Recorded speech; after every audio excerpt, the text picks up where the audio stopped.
What's up everybody, Mario here with Lego Prints again. Today we're continuing our sublimation on HTV series. Today we're going to be sublimating and pressing on glow-in-the-dark vinyl on a gray shirt, as you can see right there. Now before we get started, make sure to hit that subscribe button. If you like tips and tricks on crafting, heat pressing, sublimation, heat transfer vinyl, all that fun stuff, make sure to hit that subscribe button and hit that like button. So I already have my image pulled up on Silhouette Studio. Let's go ahead and prep it for print and cut it. I have my image pulled up already and this is it.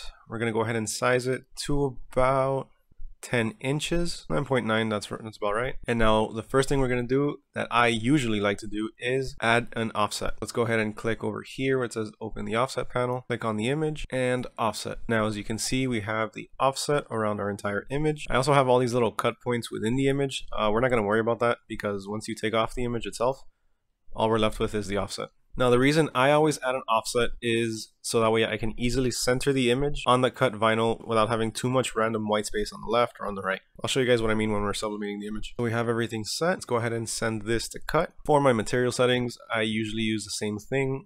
Heat transfer smooth. Then on the blade, I up that by 1 and the force I up by 2. Now let's cut and we're sending mirrored.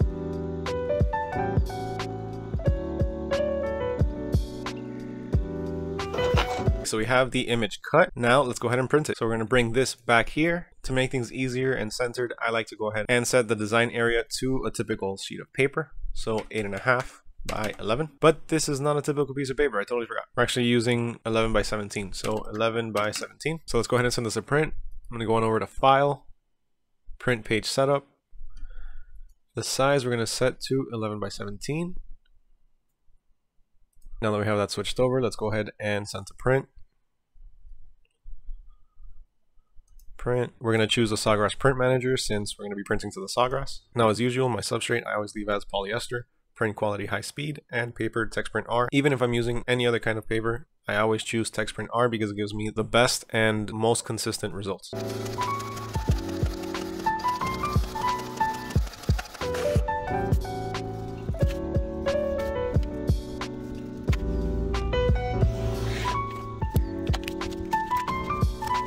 I went ahead and we did the glow-in-the-dark vinyl, and I also trimmed down my image using an X-Acto knife. You can use the Silhouette or Cricut, whatever you use, but honestly I just didn't feel like dealing with the registration marks and all that stuff. So we have our heat press set at 380 degrees. Let's go ahead and start pressing. Go ahead and center our glow-in-the-dark vinyl right around there. So we're going to go ahead and tack this on. We're going to press this at the 380 degrees for about 5 to 10 seconds.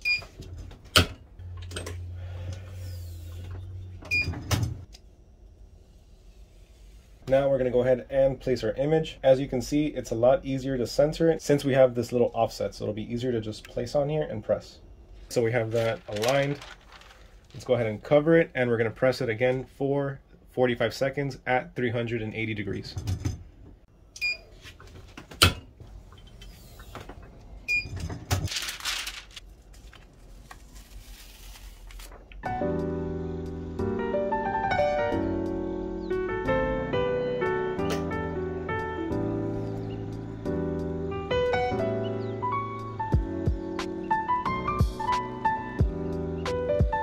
And this is our third entry, I guess fourth if we count the canvas, on sublimating on vinyl series. Make sure to stay tuned because I have a few more vinyls that I need to try. So make sure to hit the subscribe button and the little bell notification so you don't miss out on those. This came out super cool. The feel is really nice. It's like having just one layer of HTV on here. It is. It's just one layer of HTV. Glow-in-the-dark vinyl isn't like super thick or anything, so it feels good. It feels like a nice solid design. I love it. This came out super cool. If you found the information in this video helpful, make sure to hit that like button and subscribe to my channel. As always, your support means the world to me. Having all of you subscribe and like the video really tells me that I am helping you guys out with at least some tips and tricks and that you're finding my information useful. Leave a comment down below with what you would like me to try next, and I'll see you guys next time.